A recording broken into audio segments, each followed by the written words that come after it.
اگر آپ کو لگتا ہے کہ آپ کی بیوی عزت میں دولت میں آپ سے کم ہے تو پھر ابلیس نہ بن، محمدی بن جا۔ اتنی عزت دے دے کہ وہ تیرے قدموں کا فرش بن جائے، ایسے گھر چلا کر کہہ رہا مولانا عورت میرے سامنے آنکھ نہیں اٹھا سکتی، تو میں نے کہا تو شوہر نہیں پھر تو جلاد ہے۔ میاں بیوی زندگی کی گاڑی کے دو پہیے میاں، بہت آتے ہوں گے آپ کے پاس بھی تعویذ لینے، جی ہے نا، بہت آتے، قسم کھا کے کہتا ہوں حضور کی سیرت اپنا لو، کسی ڈوری کی ضرورت نہیں پڑی، ہے نا میاں یہی بات؟ کہہ رہا جب سے گئی آئی نہیں گئی، آئے گی کہاں سے جب تو کہہ رہا نیچی ہو کے رہی ہے؟ تو وہ کہہ رہی ہے میرے باپ کی اونچی ناک تھی، کٹوا کے نہیں آئی ہوں، تو پھر بھائی طلاق ہی ہونی ہے، ایسے زندگی نہیں گزرتی ہے۔ سچے باپ کی سچی بیٹی، پارسا باپ کی پارسا بیٹی، حضرت ام المومنین عائشہ صدیقہ رضی اللہ تعالیٰ عنہ۔ شوہر کون ہے؟ وہ ہے جو معراج کی رات سارے نبیوں کا امام بنا، ہاں خود جبریل نے بازو پکڑ کے مصلی تک پہنچایا۔ توجہ ہے نا؟ چلوں آگے، سمجھ میں آ رہی ہے تھوڑی باتیں؟ اللہ کرے آج کے بعد کسی گھر میں جھگڑا ہی نہ ہو۔ وہی آمین کہہ رہے ہیں جن کی شادی نہیں ہوئی ہے، اللہ کے بندو وہ بھی کہہ دو جن کی ہو گئی ہے۔ سمجھ رہے میری بات؟ یہ ضروری بات بتا رہا ہوں آپ کو۔ زندگی کیسے گزرتی؟ ام المومنین عائشہ سے حضور نہا کے باہر نکلے، حضور غسل کر کے باہر نکلے، ام المومنین حضرت عائشہ نے تھوڑا آٹا لے کے حضور کے لگا دیا۔ جب آٹا لگایا نا، اگر آج کوئی عورت لگا دے تو تھاڑ سے تھپڑ مارے گا سامنے، تیرے باپ کا نوکر ہوں، ایک بالٹا پانی اٹھا کے آیا ہوں پھر جاؤں۔ حضور مسکرائے، پھر چلے، پھر صاف کیا، پھر آئے، پھر آئے، حضور نے کپڑے زفتن فرمائے، باہر جانے لگے۔ ام المومنین عائشہ صدیقہ نے یوں ہاتھ لگا دیا، بیوی سے کہہ رہا بزی ہوں، کائنات میں کوئی میرے نبی سے زیادہ مصروف ہو تو لا کے دکھا۔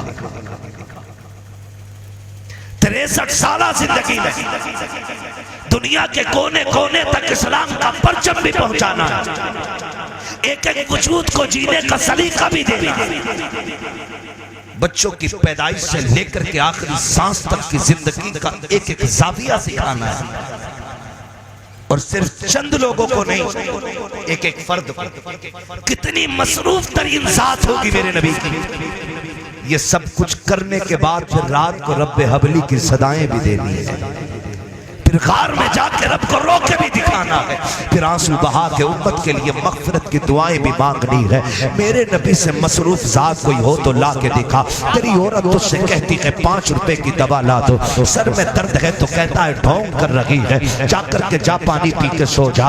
جب عورت بیماری میں لیٹ جاتی ہے تو کہتے ہو مکار ہو گئی ہے، یار دوسرے کے درد کو سمجھا کرو، تم اس کے درد کو سمجھو، وہ تمہارے درد کو سمجھے گی۔ زندگی اتنی مختصر بھی نہیں ہے کہ لڑ جھگڑ کے کٹ جائے گی، اور اتنی دراز بھی نہیں ہے کہ ہزاروں حسرتیں لے کے دل میں بیٹھے رہتے ہو، بڑی مختصر بھی ہے، بڑی دراز بھی ہے۔ آج تجھے تاریخ کا یہ فرق بھی پلٹ کے دکھا دوں۔ ام المومنین عائشہ صدیقہ نے یوں ہاتھ لگائے ہیں، آقا کدھر جا رہے ہیں؟ میرے نبی نے کہا، میرے نبی فرماتے ہیں میں تبلیغ کے لیے جا رہا ہوں، ادھر سرکار ہٹتے ہیں تو ادھر ہٹ جا رہی ہے، جب ادھر ہٹتے ہیں تو ادھر ہٹ جا رہی ہے۔ میرے نبی کہتے ہیں عائشہ پتا تو صحیح چاہتی کیا ہے؟ کہ آقا میرے بابا نے کہا تھا جس دن آقا تنہا مل جائیں میری عائشہ اپنے نبی سے اپنی بخشش کی دعا کرا لینا۔ اللہ اکبر، سوچ تو صحیح، جس کا باپ صدیق اکبر ہو، جس کا شوہر سید الانبیاء ہو، اس کو بخشش کی اتنی فکر ہے، وہ کہہ رہی ہے میرے باپ نے کہا تھا جب آقا تنہا مل جائیں اپنی بخشش کی دعا کرا لینا۔ یا رسول اللہ اس وقت تک نہیں جانے دوں گی جب تک آپ دعا نہیں فرما دیتے، میرے آقا کے ہاتھ اٹھ جاتے ہیں، کہتے ہیں یا اللہ میرے عائشہ کی مغفرت فرما دے۔ اتنے جملوں کا نکلنا تھا، ام المومنین ایسے زمین پہ لیٹ جاتی ہے جیسے بچے زمین پہ مچلا کرتے ہیں۔ آقا کے لب مسکرائے ہیں اور عالم یہ ہے یوں مسکرائے چاند سی کلیوں میں پڑ گئی، یوں لب کشا ہوئے کہ گلستان بنا دیا۔ سرکار مسکرا رہے ہیں، عائشہ یہ کیا کر رہی ہو، بچوں کی طرح لیٹ رہی ہو؟ آقا جیسی اتنا میرے نبی نے کہا ہے، ام المومنین عائشہ صدیقہ کی آنکھ میں آنسو آئے، کہتی ہے آقا میں کتنی نصیب والی ہوں جس کی مغفرت کی دعا نبیوں کے امام نے کر دی ہے۔ اس وقت میرے نبی نے کہا تھا عائشہ جو دعا تیرے لیے کی ہے یہی دعا روزانہ صبح شام اپنی گناہگار امت کے لیے کیا کرتا۔ نعرہ تکبیر، نعرہ رسالت، مسلک اعلیٰ حضرت۔ وہی مفتی صاحب زندہ باد۔ توجہ ہے، تھکے تو نہیں ہیں؟ زمین و زمان تمہارے لیے، مکین و مکان، چنین و چنا، بنے دو جہاں، دہن میں زبان بدن میں ہے جان، ہم آئے یہاں اٹھے بھی وہاں، صبا وہ چلے کہ باغ پھلے، وہ پھول کھلے کہ دن ہو بھلے، نوا کے تلے ثنا میں کھلے رضا کی زبان تمہارے۔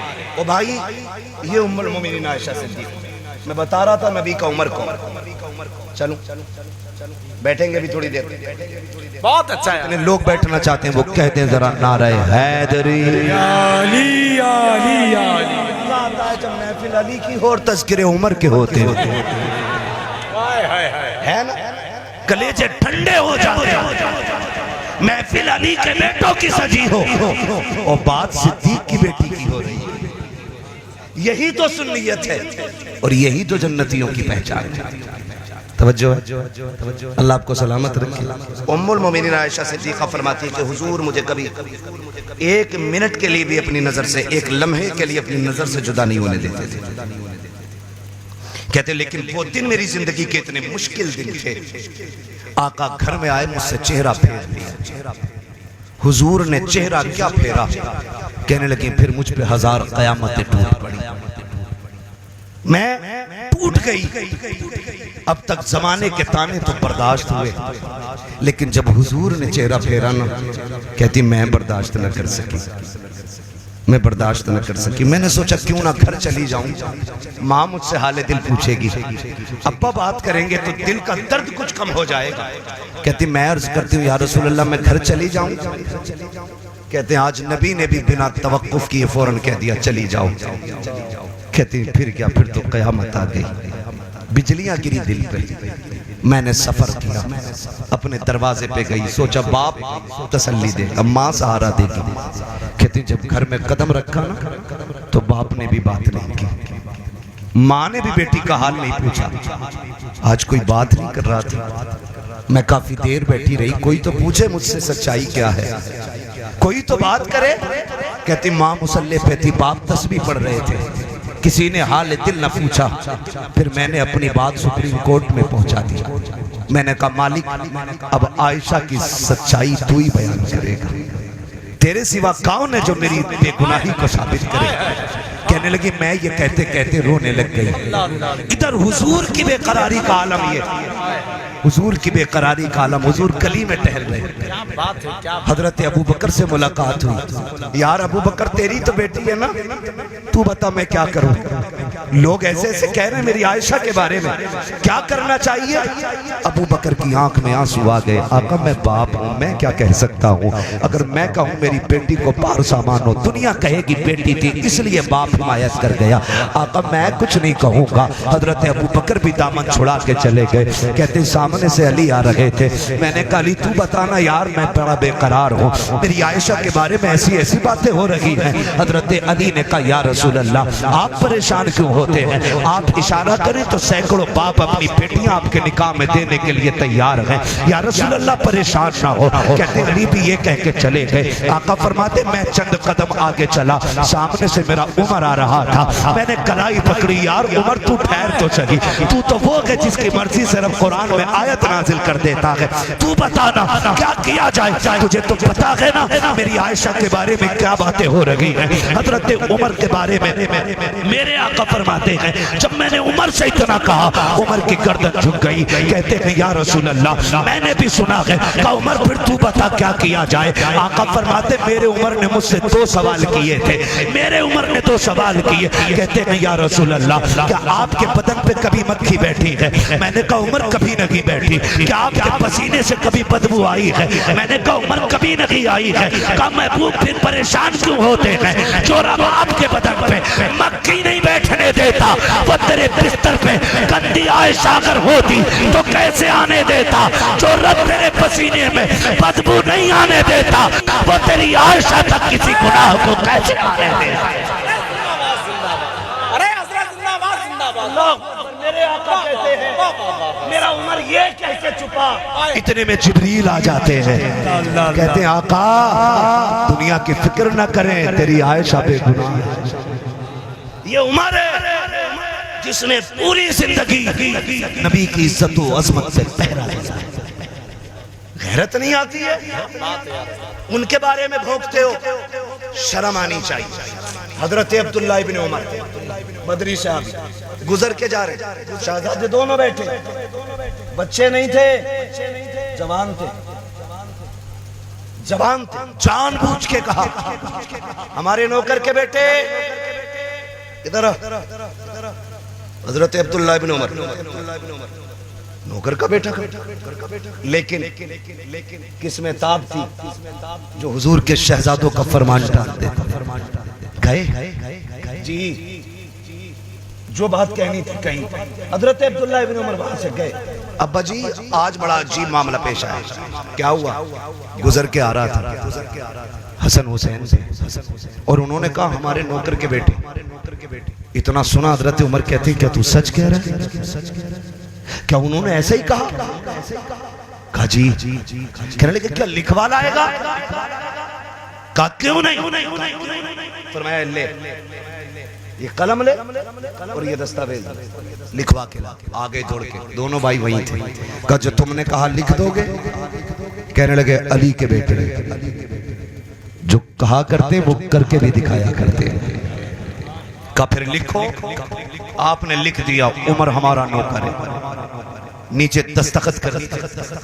بیٹا توڑ کے لے کر کے آیا. ابا جی یہ دیکھو ہم نے کہا تھا نا کہ انہوں نے نوکر کا بیٹا کہا ہے. انہوں نے لکھ دیا ہے. نیچے دیکھو حسین کے دستخط بھی ہیں, نام لکھا ہے. حضرت عمر نے اس تحریر کو لیا. آنکھ میں آنسو آ گئے. ہونٹوں سے لگایا. چومنے کے بعد آنکھوں پہ رکھا اور پھر شہزادے کی طرف بڑھایا. کہا اسے سنبھال کے رکھنا. ابا کس لیے. کہا میرا انتقال ہو جائے تو میرے کفن میں رکھ دینا. کہا کیوں. کہا جب محبوب سے قبر میں ملاقات ہوگی آقا کہیں گے عمر بتا کیسی ڈیوٹی نبھا کے آیا ہے, تب میں فخر سے کہوں گا آقا جب تک آپ کے ساتھ تھا آپ کی نوکری کرتا رہا, آپ کے بعد آپ کے بیٹوں کی نوکری کر کے آیا ہوں. اور کہیں گے دلیل کیا ہے. حسین کے دستخط دکھا کے کہوں گا میں آپ کے بیٹوں کا نوکر تھا.